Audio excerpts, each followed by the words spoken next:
Sejauh mana kita berhati-hati dengan penyakit ain. Nah, artis-artis yang secara fisik jauh lebih cantik, sering posting foto-fotonya di media sosial, nampaknya hidupnya aman-aman saja dari penyakit ain. Anak-anak sehat, cantik, berkelimpahan dan sebagainya. Subhanallah jamaah. Kehidupan dunia ini tujuannya adalah untuk menguji.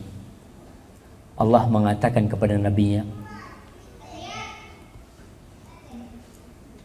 bagaimana Rasul sallallahu alaihi wasallam yang hidup dalam kemiskinan. Nabi itu miskin. Nabi itu bajunya kadangkala beliau jahit sendiri, sandalnya beliau jahit sendiri, hidupnya susah. Umar bin Khattab radhiyallahu taala anhu itu sedih ngelihat Nabi kayak gitu. Sedangkan Persia, raja-raja Persia, raja-raja Romawi kaya raya, mereka bergelimang harta, tidurnya kok nyaman aja. Bagaimana hal itu? Allah mengingatkan. Allah berfirman, la yaghurrannaka alladhina kafaru. Engkau jangan tergiur dengan orang-orang kafir yang Allah berikan kepada mereka kenikmatan dunia.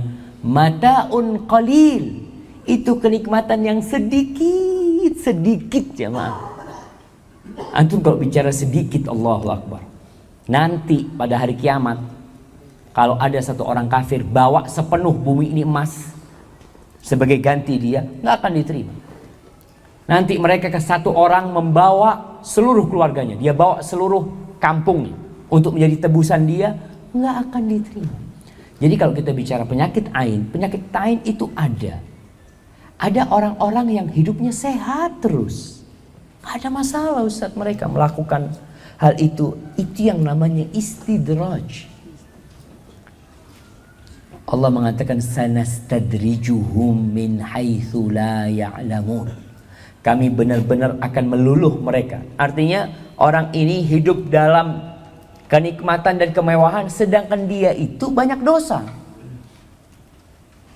Anak Ustadz yang tiap hari ke masjid, zikir pagi sore, Allah cari makan susah banget Ustadz.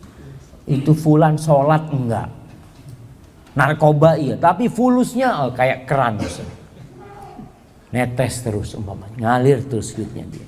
Di sini seorang mukmin harus tahu bahwasanya dunia ini Allah bagi kepada semua orang. Innallaha yu'tid dunya man yuhib wa man la yuhib. Allah berbagi dunia ini kepada yang Allah cintai dan kepada yang Allah tidak cintai. Kita lihat orang-orang kafir Allah bikin kaya raya. Fir'aun kaya raya, Qorun, Namrud, mereka kaya raya. Dan Allah jadikan sebagian orang Islam kaya raya. Seperti siapa? Nabi Sulaiman kaya raya. Dzulqarnain, Masya Allah.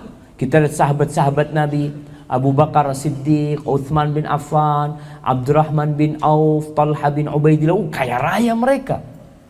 Dunia ini Allah bagi kepada semua, tidak ada kekhususan. Walakin la yu'til iman illa man yuhib. Tapi Allah tidak berbagi keimanan kecuali kepada orang yang Allah cintai. Artinya, kalau kita, ya Allah Ustaz, alhamdulillah ana sekarang bisa sholat duha. Ini insya Allah mudah-mudahan tanda kebaikan nih. Tapi kalau dia mengatakan, Ustaz alhamdulillah sekarang toko ana lancar nih, dagangan ana laris, itu belum tentu cinta. Tapi kalau Allah jadikan kita lebih dekat ke masjid, ana subhanallah 40 tahun ana gak pernah ke masjid sholat kecuali Jumatan. Setelah 41 alhamdulillah Ustaz, ana bisa ke masjid. Kalau dia mengatakan Ustaz ana baru punya rumah setelah umur 40 tahun, rumah ana besar umpamanya setelah umur 40 tahun, itu belum tentu Allah cinta sama kita. Jadi berkaitan dengan masalah ain, ada orang yang tidak kena ain, padahal dia menampakkan kecantikannya macam-macam. Ya memang Allah tidak kasih dia itu. Kenapa? Kalau Allah cinta sama dia, Allah kasih dia penyakit. Kalau dia sakit, dia baliknya ke siapa? Ke Allah. Dikasih penyakit baliknya ke Allah Subhanahu. Dan kalau dikatakan nggak ada artis yang sakit ya, kata siapa? Ada artis-artis yang masih muda-muda mati dengan penyakit mereka. Ada yang kena kanker ini, kanker itu, macam-macam. Jadi kita masalah ain jamaah. Kenapa kita berhati-hati? Kita suruh baca zikir pagi sore. Kita tidak boleh menampakkan keindahan kita nanti yang membuat orang jadi hasut sama kita. Akhirnya datang tuh penyakit ain. Hadza wallahu a'lam bishawab.